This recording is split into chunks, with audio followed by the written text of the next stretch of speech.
Come on. What is withholding and giving information? Giving and withholding information is used to create a sense of drama and tension within cinema. By only being aware of certain details, we automatically begin to fill in the blanks. This forces us to retain our interest as we want to discover what we do not know. For example, in a crime drama, we may see someone being murdered, but we just not the criminal. Alternatively, by being conscious of the plot and its details, we are left to ponder whether or not the cast members we've become acquainted with will thrive or die, or suffer. I.e., in a horror film, when we see the villain from the first kill, we are left wondering how the storyline will develop and progress in terms of the survivors and diversity of the deaths. The first name is Simon Skinner. He's in the loo. Too much of Joyce's lemonade, perhaps.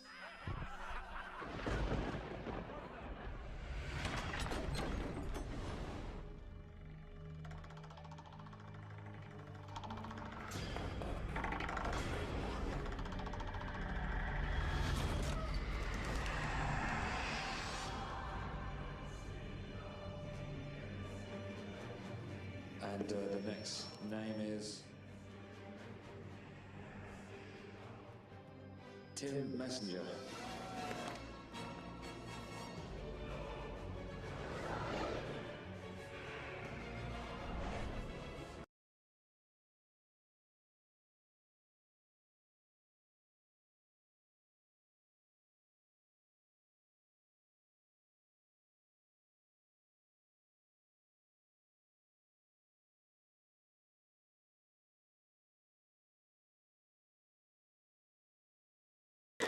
So what does it mean to combine shots into sequences? This is the process of connecting scenes from a film into a sequence, which allows the plot to progress naturally and smoothly. As such, the smoother the edit, the more professional the appearance. Similarly, by combining singular shots in this way, the story begins to develop in a logical manner.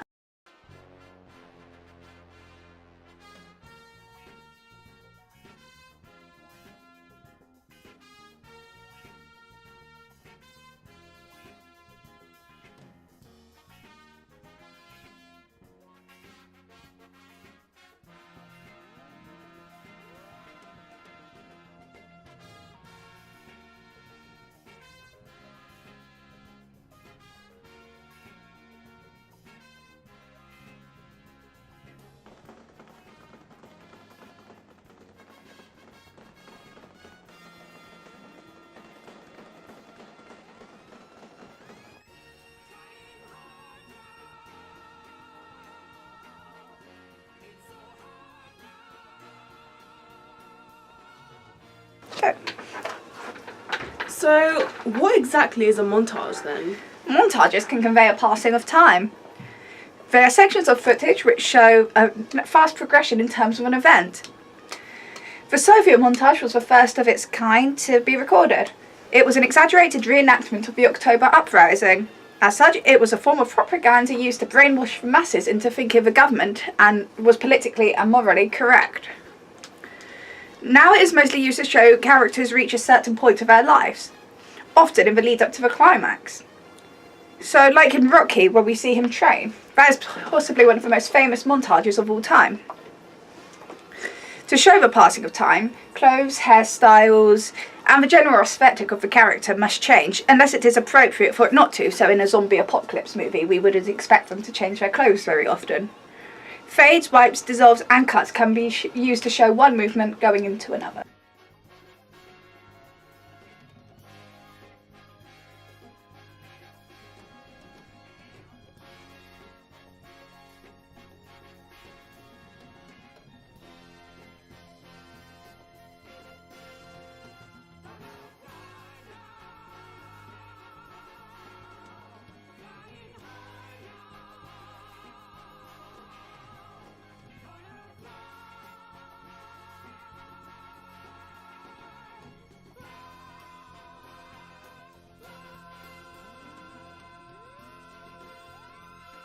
So what's time and space? Creating time and space in a film is a fundamental aspect of the continuation of the movie. If we were to play out sequences in real time, the film would be impossibly long, and therefore there would be no point in watching it just to see a character live out their everyday lives. Space, on the other hand, can be used to move the script on from a static location, or just generally show where the action's taking place. But we can also infer a lot of detail from the space. If a character is in a wide, open area of land, it suggests that they are free and that they have no problems. Whereas if they were in a small, confined space, we would think that they are trapped and unable to escape the monotony of their everyday lives, or their persecutor or captor do not go. So I've heard of the 180-degree rule. So what is that? This ensures that the recording is kept to one side of the action. So, if two people were in a Western-style shoot-off, the camera would film over the left shoulder of person A, for example, and then this would mean that if person B's perspective was required, it would have to be shot from his or her right shoulder. This is so that the audience is not confused as to where each character is positioned, and they can keep up with the story far easier. Within cinema production, there is a theory that villainous cast members will enter and remain on the left, whereas the hero will do the opposite. The 180-degree rule reiterates this. Do you know what a shot reverse shot is? Above, the shot reverse shot prevents us from confusing the location of not only the actors, but the entirety of the scene. It will show what a character is looking at, be it a person, animal or object, etc., before we actually see them looking at it from a frontal position. It is effective in how it shows the reactions, facial expressions and body language of those involved in the said section, in association with demonstrating the relevance of the location. Consequently, we have multiple points of view, which means we are able to see how the characters view each other, giving us insights into their mentality. I want to know what parallel editing is. Parallel editing allows us to see what is happening in several locations all simultaneously. This shows how different situations link together and contribute to the overall plot. Imagine seeing a group of gangsters organising a daring heist, before we cut to a team of police officers preparing to infiltrate them. It helps to heighten the drama, as we know we know that the illicit activities are going to be uncovered, but they don't. As such, we are put on the edge of our seat, so to speak, desperate to find the outcome and how everyone's going to react to the situation. How about jump cuts? Jump cuts are common within cinema as a way of showing the progression and ultimate completion of an activity. So it may start with a character putting his coat on, then cut to him doing it up, and then cutting to him straightening it out and leaving. It can be a clearer method of recording action or motion.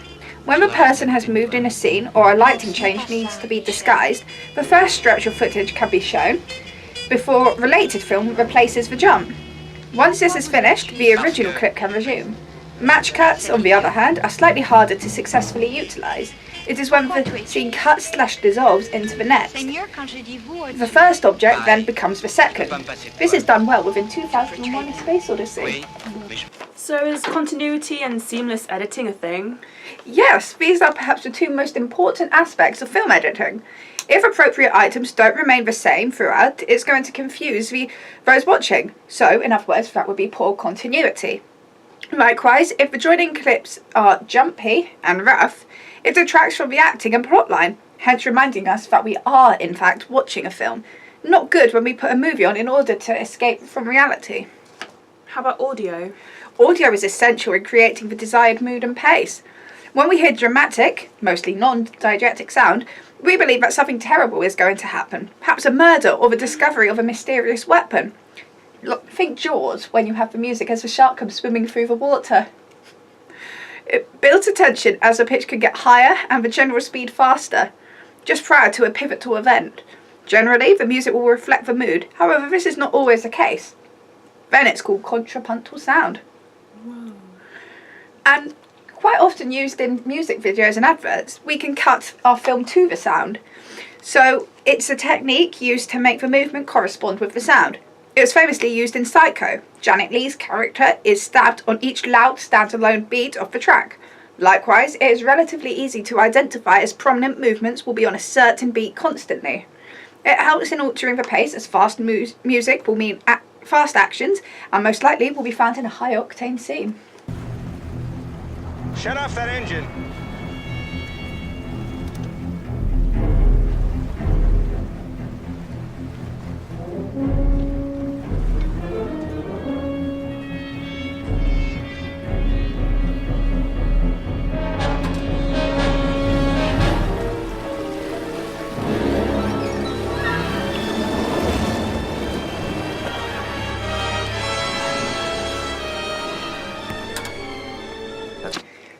So, to generate interest going between scenes, different effects can be used. Whoa. A direct cut is less interesting but practical. It conveys the idea that only a little time has passed or distance travelled.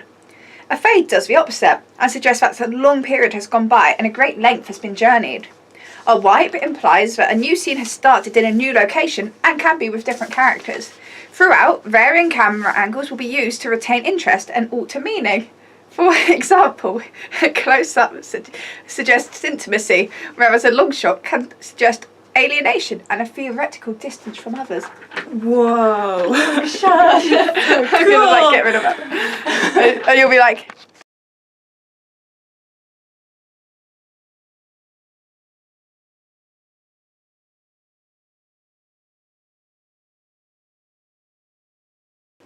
Thanks a lot for the help.